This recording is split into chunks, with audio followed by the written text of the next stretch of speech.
पहला प्रश्न है, छत्तीसगढ़ विधानसभा के पहले प्रोटेम स्पीकर कौन थे? इसका आंसर है ऑप्शन ए महेंद्र बहादुर सिंह। महेंद्र बहादुर सिंह छत्तीसगढ़ विधानसभा के पहले प्रोटेम स्पीकर थे।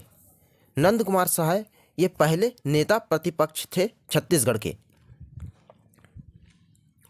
दूसरा प्रश्न है, छत्तीसगढ़ को हर्बल स्टेट कब घोषित किया गया था? इसका आंसर है ऑप्शन ए 4 जुलाई 2001 को हर्बल स्टेट घोषित किया गया था छत्तीसगढ़ को। तीसरा प्रश्न है, मराठा शासन के समय फडणवीस का क्या कार्य था?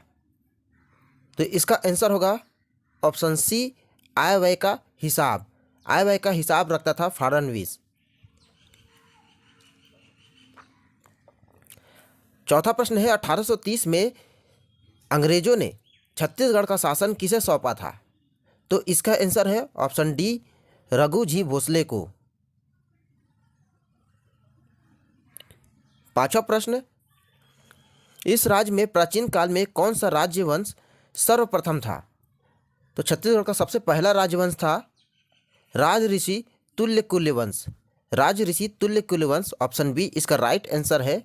अगर प्रश्न बने कि छत्तीसगढ़ में सबसे लंबी अवधि तक किसने शासन किया, तो कलचुरियों ने किया था। छठा प्रश्न है, किस जिले में सीता लेखनी पहाड़ है? तो इसका आंसर है ऑप्शन बी सूरजपुर। सूरजपुर जिले में सीता लेखनी पहाड़ है। सातवां प्रश्न है, सबसे कम औसत वर्षा वाला जिला है?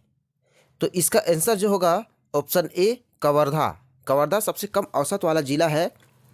और सबसे अधिक वर्षा वाला जिला कौन सा है, इसका जवाब आप कमेंट में देंगे। आठवां प्रश्न है, 1854 में निम्न में से कौन सा एक तहसील नहीं था? काफ़ी इंपॉर्टेंट क्वेश्चन है। 1854 में केवल 3 तहसील बने गए थे, रायपुर, रतनपुर और धमतरी, जिनमें बस्तर नहीं शामिल था। 9वां प्रश्न है, निम्न में से कौन एक सैनिक नृत्य है? तो ऐसा कौन सा नृत्य है जिसमें सैनिक नृत्य किया जाता है? तो इसका आंसर है ऑप्शन डी परब नृत्य। परब नृत्य में सैनिक नृत्य किया जाता है। सोनपुरी निवारी किस लिए उन्नत माना जाता है? तो इसका आंसर होगा ऑप्शन सी चूना पत्थर के लिए।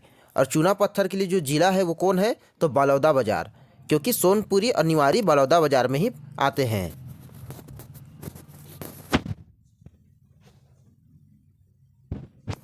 11वां प्रश्न है, राज्य का चौथा टाइगर रिजर्व बनाने की घोषणा की गई है। तो इसका आंसर होगा ऑप्शन डी गुरु घासीदास। गुरु घासीदास जो राष्ट्रीय उद्यान है, इसे चौथा टाइगर रिजर्व बनाने की घोषणा की गई है। और ये कहाँ पर है? तो कोरिया जिले में स्थित है।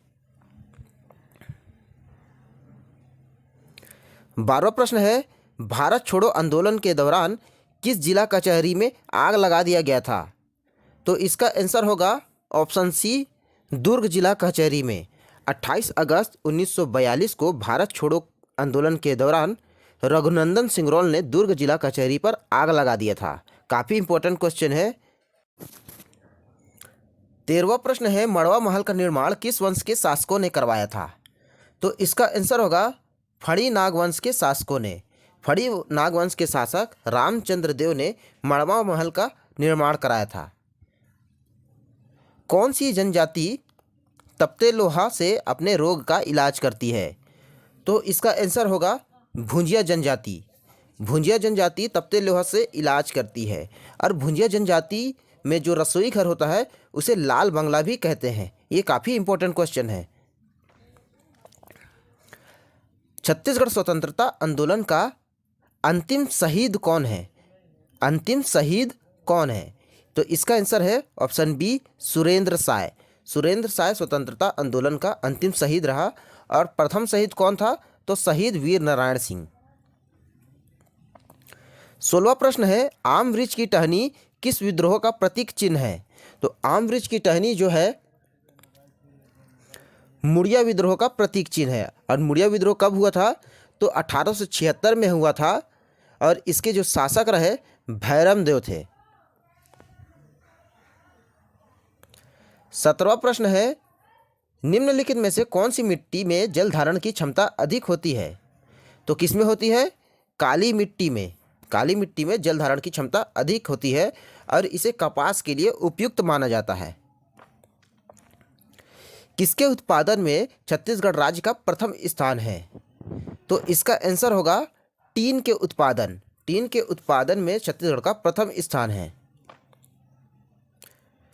19वां प्रश्न है, निम्न में से कौन सा एक जलप्रपात सरगुजा जिले का नहीं है? तो सरगुजा जिले का एक जलप्रपात नहीं है। कौन सा नहीं है? तो तीरथगढ़ जलप्रपात। तीरथगढ़ जलप्रपात कहाँ पर है?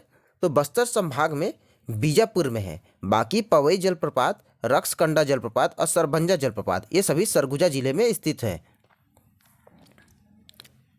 20वां प्रश्न है, छत्तीसगढ़ SCCL का मुख्यालय कहाँ पर स्थित है? इस प्रश्न का जवाब आप कमेंट में देंगे। मिलते हैं अगले वीडियो पे।